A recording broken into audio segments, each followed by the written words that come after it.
Eh bien bonjour à tous, aujourd'hui avis comics sur le Daredevil de Charles Soule et de Ron Garney, donc le tome 1, sorti à l'époque en 2016-2015 en 100%, avec la fameuse couverture grise et l'écriture du titre en rouge, c'était un peu compliqué à lire quand on avait plusieurs. Euh, alors, nous sommes sur cette histoire de Daredevil qui a un sidekick, voilà, Blindspot. Euh, alors, ce garçon, c'est tout simplement un petit gars du quartier de Chinatown qui va gérer sa famille. On va au début plus voir sa sœur, il gère sa sœur, voilà, le loyer de l'appart et tout. Voilà, c'est un petit gars. Le fait qu'il soit sans papier, il va avoir des répercussions sur l'histoire. Et le désir de faire des études va être compliqué pour lui, donc il va travailler à l'université.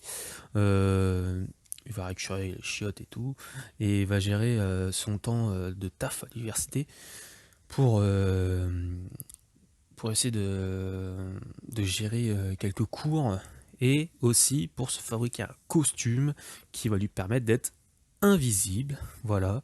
Il va vouloir du coup protéger son quartier, hein, Chinatown, et il va chercher un super-héros. Et il va croiser Daredevil en train de faire sa patrouille et défoncer des mecs. Et il va lui demander. Enfin, il va lui demander. Va se rendre compte que Daredevil là arrive à le voir alors qu'il a activé son costume d'invisibilité. Donc c'est bizarre. Et il va demander à Daredevil de devenir son apprenti, voilà, son stagiaire. Et du coup, Daredevil va prendre un mec, va prendre un sidekick sous son aile, quoi. Voilà, c'était sympa, c'est sympa. J'ai bien aimé ce tome 1, j'avais pas continué à l'époque, parce que j'ai dû me lancer dans un Icons de Daredevil, soit le Miller, soit le Romita, le Nocenti, ou Nocenti. Et j'ai trouvé ça super sympa. Du coup, bah, le Blindspot, lui, va vouloir gérer et protéger son quartier, donc Chinatown. Et en parallèle, on va avoir une enquête et va y avoir un clan, donc le clan de Didoua. C'est le nouveau caïd du quartier qui va aussi mettre Matt Murdock sur le dossier.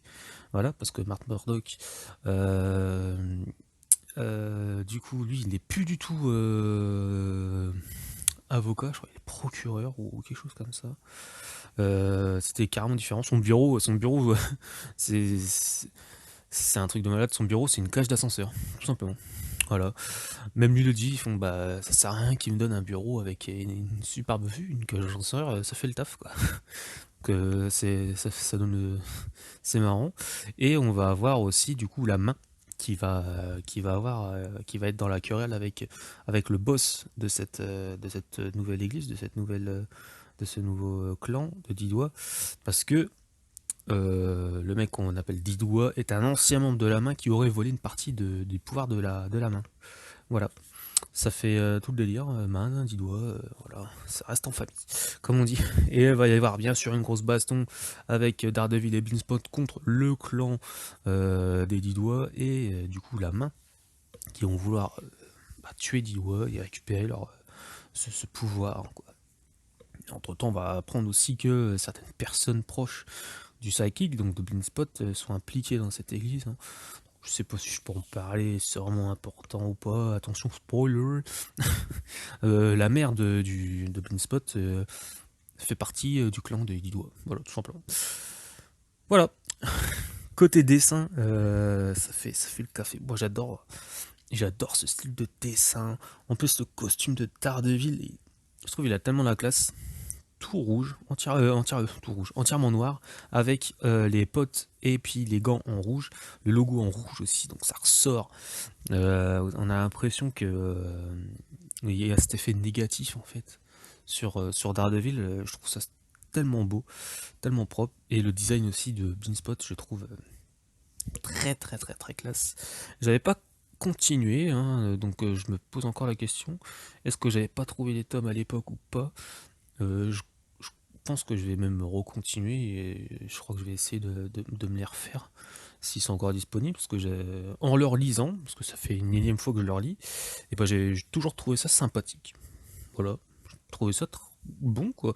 Ça change quoi. Daredevil avec un sidekick, on apprend des trucs, le style de dessin est complètement différent de ce qu'on peut voir d'habitude entre guillemets avec voilà des personnes qui vont essayer d'arriver avec des détails et tout. Je dis pas qu'il n'y a pas de détails, mais c'est un style de dessin qui met en avant les ombres et les lumières, donc tout est cassé. Il n'y a pas de sur les personnages, on va dire qu'il n'y a pas vraiment de dégradé où il y a juste un effet de trame. Mais je trouve ça super intéressant. Je trouve ça très beau. La couverture est magnifique, quoi. Tout est au top, quoi. Franchement, il n'y a rien à dire sur ce tome. Si vous cherchez du Daredevil un petit peu différent, franchement, je vous dirige vers celui-ci parce que c'est très très bon. En tout cas, le tome 1, vu que j'ai pas encore lu les suivants, je crois que c'est une série en 6 tomes, si je me trompe pas, 5 ou 6 tomes. Donc voilà, bah merci à tous, hein, mettez un j'aime, un commentaire si vous avez des questions ou si j'ai dit des petites bêtises. Et voilà, puis on se dit à la prochaine pour un prochain avis comics. Salut!